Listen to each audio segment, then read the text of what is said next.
another Christmas edition for 2023. Maligayang Pasko, Veterano Crew, Travis Kapatiran. Okay, let's go! Kakaiba talaga ang sayang dala-dala ng araw ng Kapaskuhan. Para sa isa't isa, biruin mo, mga tao ay nagiging abala. Yung iba naman sa atin ay dumidiskarte na upang kahit na papano makaipon pa ng pera, pambili ng mga bagay na siyang magpapasaya sa bawat membro ng pamilya. Maging ina-anak, okay lang kahit ma-short, basta mabigyan lahat. Ganyan ang Pilipino, lagi mang kinakapos, ay handa pa rin gumastos at tumulong ng taos sa kapwa nating higit na mas nangangailangan. Hindi na balik kung ang sweldo man ay mabawasan, wala nang ang masihigit pa o mas mahalaga. Ang importante ay kung ano ang ating nagawa sa araw ng Pasko. Naway lahat ay maligaya at sa susunod pa na taon huwag tayong magsasawa.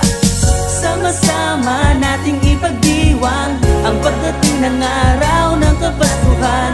Magbigayan at magmahalan dahil ang Pasko sa buhay minsan lamang daraan.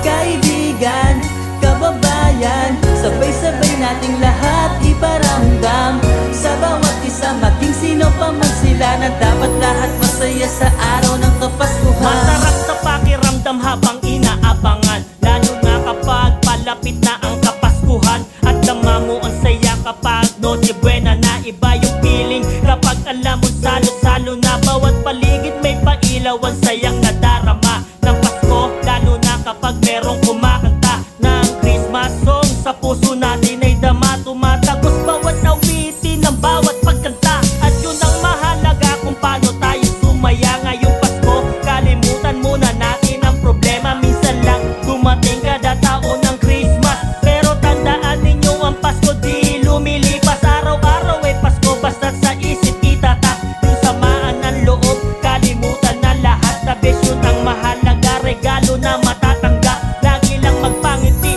yun na sa atin ay sapat ngayong Pasko. Sama-sama nating ipagdiwang ang pagdating ng araw ng Kapaskuhan. Magbigayan at magmahalan dahil ang Pasko sa buhay minsan lamang daraan. Kaibigan, kababayan, sabay-sabay nating lahat iparamdam sa bawat isa, maging sino pa man sila, na dapat lahat masaya sa araw ng Kapaskuhan. Kahulugan nitong Pasko diba ay pagmamahalan. Isang tabi na muna ang galit at kalungkutan.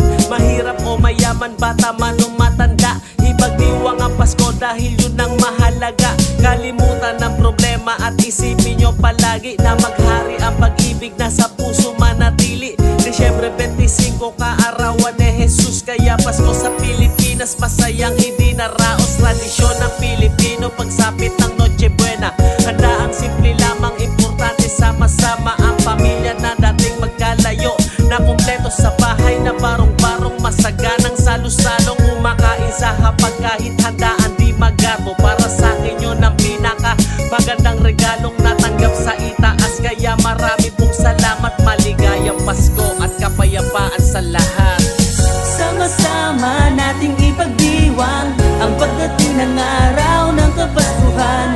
Magbigayan at magmahalan dahil ang Pasko sa buhay minsan lamang daraan.